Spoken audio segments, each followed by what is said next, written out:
आज का दिन बहुत महत्वपूर्ण दिन है। अयोध्या धाम में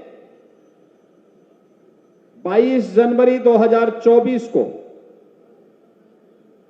प्रधानमंत्री मोदी जी के नेतृत्व में उनके कर कमलों से 500 वर्षों के एक लंबे इंतजार को समाप्त करते हुए मर्यादा पुरुषोत्तम प्रभु श्री राम लला की प्राण प्रतिष्ठा का कार्यक्रम संपन्न हुआ था। पूरा देश और पूरी दुनिया अभिभूत थी। 500 वर्षों की जड़ता को दूर किया गया था।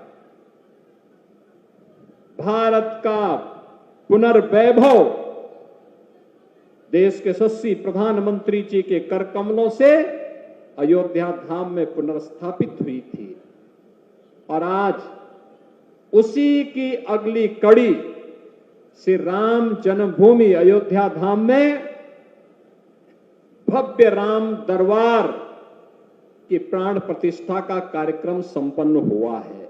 मैं इस अवसर पर अयोध्या वासियों को, प्रदेशवासियों को और देश और दुनिया में निवास करने वाले सभी सनातन धर्मावलंबियों को इस अवसर पर हृदय से बधाई देता हूं और श्री राम जन्मभूमि मंदिर ट्रस्ट से जुड़े हुए सभी पदाधिकारियों का हृदय से अभिनंदन करते हुए आदरणीय प्रधानमंत्री जी के प्रति आभार व्यक्त करता हूं। बहनों और भाइयों, आज गंगा दशहरे का भी पावन अवसर है। मां सरयू महोत्सव के साथ कुछ ही देर में हमें जुड़ने का अवसर प्राप्त होगा। याद करिए, मां सरयू से भगवान श्री राम का जो संवाद और संबंध रहा है वह हर व्यक्ति जानता है। अयोध्या का संबोधन भी, अयोध्या की पहचान भी उन्होंने मां सरयू से ही की। हजारों वर्षों की एक विरासत के रूप में, देव नदी के रूप में, साक्षात देव नदी के रूप में हमें मां सरयू के दर्शन इस पावन धाम में करने को मिलते हैं और उस महोत्सव के साथ, गंगा दशहरे के इस आयोजन के साथ हमें आज जुड़ने का अवसर प्राप्त हो रहा है। इस अवसर पर सरयू महोत्सव की भी आप सभी को मैं हृदय से बधाई देता हूं। गंगा दशहरा की भी आप सबके प्रति हृदय से बधाई और आप सबके प्रति अपनी शुभकामनाएं देता हूं। आप याद करिए, भगवान राम के ही पूर्वज महाराज भगीरथ की तपस्या का परिणाम है कि देव नदी मां गंगा इस धराधाम पर अवतरित होकर के हम सबके कल्याण का मार्ग प्रशस्त कर रही है। गत हजारों वर्षों से भारतीय संस्कृति की तरह ही गंगोत्री से चल करके गंगा सागर तक मां गंगा की अविरलता और मां गंगा की निर्मलता को, जो महाराज भगीरथ की तपस्या थी, जो महाराज सगर के कोटि कोटि पुत्रों के पुनरुद्धार के लिए जिस मां गंगा को, देव नदी को इस धराधाम पर लेकर के आए थे, आज ये मां गंगा गत हजारों वर्षों से न केवल उत्तर प्रदेश और उत्तर भारत का बल्कि पूर्वी भारत का भी और पूरी दुनिया का पेट भरने का अन्न उत्पादन भी मां गंगा के कारण ही हुआ है और ये दुनिया की सबसे उर्वरा भूमि बन पाई है। आज मां गंगा के अवतरण का दिवस भी है, इसलिए गंगा दशहरा और सरयू महोत्सव के इस आयोजन के साथ आपको बधाई देता हूं। आज का दिन विश्व पर्यावरण दिवस भी है। याद करना, प्रधानमंत्री मोदी जी ने जो काम कभी महाराज भगीरथ ने किया था, इस काल में वह काम प्रधानमंत्री मोदी जी ने किया है मां गंगा की अविरलता और निर्मलता को बनाए रखने के लिए, नमामि गंगे परियोजना के माध्यम से। 2014 के पहले गंगा जी का जल पिछली सरकारों ने अनियोजित और अवैज्ञानिक विकास का जो ढांचा तैयार करने का प्रयास किया था, विकास तो नहीं हुआ, लेकिन गंगा जी प्रदूषित हो गई। नगरों का सीवर, ड्रेनेज, औद्योगिक कचरा, ये सभी गंगा जी और उनके सहायक नदियों में गिरता था। नमामि गंगे परियोजना के माध्यम से आज इसको नियंत्रित किया गया, रोका गया।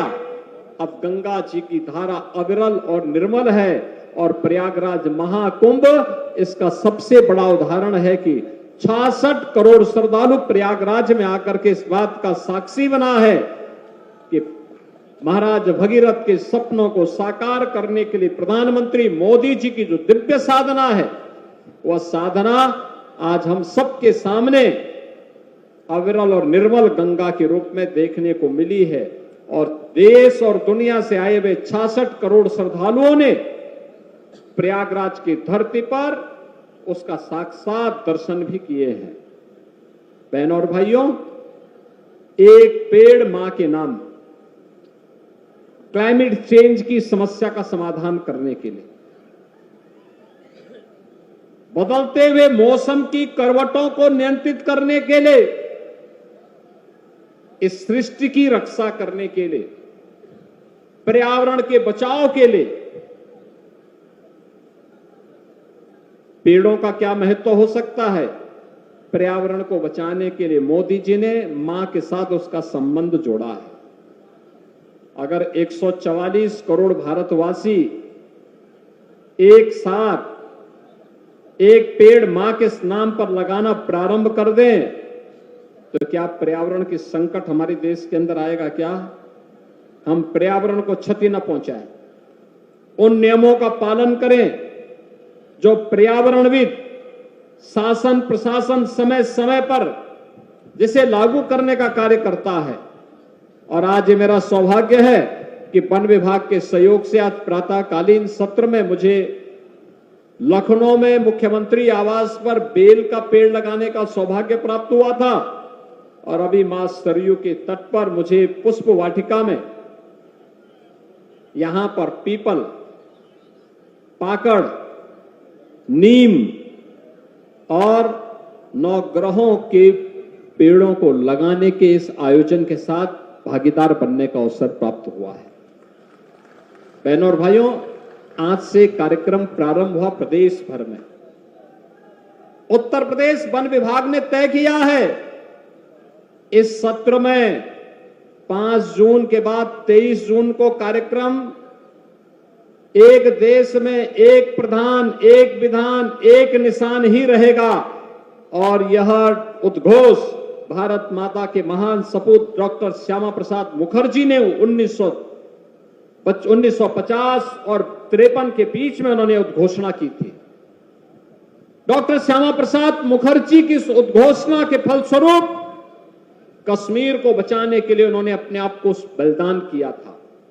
उनके बलिदान दिवस है 23 जून को। 23 जून को उनके बलिदान दिवस पर भारतीय जनता पार्टी जन सहभागिता के साथ बड़े पैमाने पर वृक्षारोपण के कार्यक्रम के साथ जुड़ेगी। 1 जुलाई से लेकर 7 जुलाई के बीच उत्तर प्रदेश सरकार के वन विभाग के नेतृत्व में प्रदेश भर में हमने हर जनपद को एक नदी को पुनर्जीवित करने का लक्ष्य रखा है। नदी संस्कृति फिर से जीवित हो, एक एक नदी हर जिले के अंदर पुनर्जीवित होगी। और वृक्षारोपण इस बार नदी के तटवर्ती क्षेत्रों में होगा, हाईवे और एक्सप्रेसवे के तटवर्ती क्षेत्रों में होगा। उत्तर प्रदेश को हम लोग पर्यावरण की समस्या से मुक्त करेंगे और हरा भरा वातावरण देकर के आने वाली पीढ़ी के लिए सुखद और मंगलमय जीवन देने की कामना के साथ इस कार्यक्रम को आगे बढ़ाएंगे। आज विश्व पर्यावरण दिवस है, इसलिए एक पेड़ मां के नाम के साथ जुड़ने के लिए आपका अभिनंदन, आपसे अपील है, आप भी एक पेड़ मां के नाम जरूर लगाना। और दूसरा, पर्यावरण को हमें इससे बचाना, इस प्रकोप से जो अनियोजित अनियंत्रित विकास है, इससे बचा करके, पर्यावरण की रक्षा करके, क्लाइमेट चेंज की आने वाली समस्या का समाधान करने के लिए कार्य करना है। मैं धन्यवाद दूंगा महापौर अयोध्या को और उनकी पूरी टीम को, जिन्होंने अपने कार्यकाल के सफलतम 2 वर्ष आज पूरे किए हैं। महापौर जी, आपको और आपके पार्षदों को, पूरे नगर निगम को हृदय से बधाई। और इस अवसर पर महापौर जी के द्वारा 30 करोड़ से अधिक के मार्गों का, करोड़ की परियोजनाओं का यहां पर आज लोकार्पण हुआ है और 33 करोड़ से अधिक की परियोजनाओं का यहां पर शिलान्यास भी हुआ है। यानी विकास अयोध्या में, अब अयोध्या दिखती है कि ये भगवान राम की अयोध्या है। अब यहां की हर सड़क जो आप रामायण में पढ़ते हैं ना, अयोध्या की सड़कों की चर्चा, वह चर्चा आज की ही अयोध्या की चर्चा है। हमारे त्रिकालदर्शी ऋषि वाल्मीकि जी ने, संत तुलसीदास जी ने कितनी व्यापक परिकल्पना की थी। उस समय के अयोध्या का क्या भव्य और दिव्य वर्णन किया है, और उसे साक्षात रूप से आज हजारों वर्षों के बाद देश और दुनिया अयोध्या में आकर देखती है, जब प्रधानमंत्री मोदी जी के विजन को 4 लेन और 6 लेन की सड़कों के साथ जोड़ने का काम अयोध्या धाम में हुआ है। अयोध्या में राम जी की पेड़ी का विस्तार हुआ है। अब सरयू जी में राम जी की पेड़ी का जल यहीं पे सड़ता नहीं है, एक ओर से आता है, दूसरी ओर से बह करके वापस सरयू जी में चला जाता है। आज अयोध्या के पास अपना इंटरनेशनल एयरपोर्ट है। देश और दुनिया से कहीं भी जुड़ने की सामर्थ्य आज अयोध्या धाम रखता है। और अयोध्या के मंदिरों और मठों का सुंदरीकरण का कार्य, सूरज कुंड हो या गुप्तार घाट, नया घाट हो या राम जी की पेड़ी, ये एक नए रूप में अयोध्या की ओर दुनिया को आकर्षित करने के लिए मजबूर कर देती है। बहनों और भाइयों, कुछ यानी बहुत चंद लाखों में लोग यहां श्रद्धालु आते थे। गत वर्ष 16 करोड़ श्रद्धालु आए हैं। हमें उसके अनुरूप अपने आप को तैयार करना है, उसके अनुरूप तैयार अपने आप को करना है। और उसी तैयारी के लिए आज यहां पर मैं धन्यवाद दूंगा महापौर पंडित गिरीशपति त्रिपाठी जी को। उनके नेतृत्व में नगर निगम यहां के जनप्रतिनिधियों के साथ मिलकर के बेहतरीन प्रदर्शन कर रहा है, अच्छा कार्य कर रहा है। अयोध्या को एक पहचान मिल रही है। अयोध्या दुनिया के अंदर जो भी आता है, 5 साल 7 साल 10 साल पहले जो कोई अयोध्या आया होगा, आज के अयोध्या को देखेगा, पहचान नहीं पाएगा। क्योंकि उस समय अयोध्या कैसी थी? संकरी गलियां थी। उस समय अयोध्या कैसी थी? गंदगी पड़ी रहती थी, बिजली नहीं मिलती थी, पानी नहीं मिलता था। आज तो वाटर एटीएम लग रहे हैं, आज साफ सफाई की व्यवस्था है। नगर निगम के 3 महिला कार्मिकों का आज सम्मान हुआ है। उन्होंने उत्कृष्ट कार्य किया है नगर निगम में। ऐसे ही जो भी उत्कृष्ट कार्य करेगा, नगर निगम हो या विकास प्राधिकरण, उत्तर प्रदेश सरकार की हर संस्थाएं उसी प्रतिबद्धता के साथ उन्हें सम्मानित करने का काम करेंगे। और मैं अयोध्या वासियों से भी कहूंगा कि जिला प्रशासन के साथ मिलकर के सभी जनप्रतिनिधि अयोध्या धाम की भी किसी नदी को पुनर्जीवित करें और वृक्षारोपण के बड़े कार्यक्रम को इस बार अयोध्या धाम में भी किए जाने की आवश्यकता है। जैसे अभी पुष्प वाटिका में वृक्षारोपण किया गया, ऐसे गुप्तार घाट से लेकर के नया घाट तक तटबंध के दूसरी ओर, यानी नदी की ओर नहीं, दूसरी ओर हम व्यापक वृक्षारोपण के कार्यक्रम के साथ जुड़ सकते हैं। नई अयोध्या के रूप में जो नई विस्तार हो रहा है अयोध्या का, उस क्षेत्र में हमें वृक्षारोपण के कार्यक्रम के साथ जुड़ना चाहिए। हमने 16वीं वन लखनऊ में लगाया है, यहां पर भी मां जानकी के नाम पर, भरत जी के नाम पर, लक्ष्मण जी के नाम पर, शत्रुघ्न जी के नाम पर, हनुमान जी के नाम पर, सुग्रीव जी के नाम पर, जामवंत जी के नाम पर, माता सबरी के नाम पर, निषाद राज के नाम पर नगर निगम को चाहिए कि अलग अलग जगह अलग अलग वाटिकाओं को सिटी फॉरेस्ट के रूप में डेवलप करे। व्यापक वनीकरण के कार्यक्रम को आगे बढ़ाने की आवश्यकता है। जीवन चक्र तो एक साथ चलेगा, मनुष्य भी चाहिए तो हर जीव और जंतु को भी उतना ही आगे बढ़ने का पूरा अवसर मिलना चाहिए। और ये कार्यक्रम अगर हमारा आगे बढ़ता है तो मैं विश्वास के साथ कह सकता हूं कि एक अनंत काल तक की यात्रा एक सुरक्षित पर्यावरण के साथ हम लोग आगे बढ़ाने में सफल होंगे। एक पेड़ मां के नाम उसकी एक महत्वपूर्ण कड़ी है, उस कड़ी के साथ जुड़ते हम कार्य करेंगे। आज सरयू महोत्सव, गंगा दशहरा और विश्व पर्यावरण दिवस के साथ ही कितना पावन अवसर है कि कभी अयोध्या में आने पर गोलियां चलती थी, कभी अयोध्या में आने पर लाठी डंडे से तत्कालीन सरकारें लोगों को प्रताड़ित करती थी।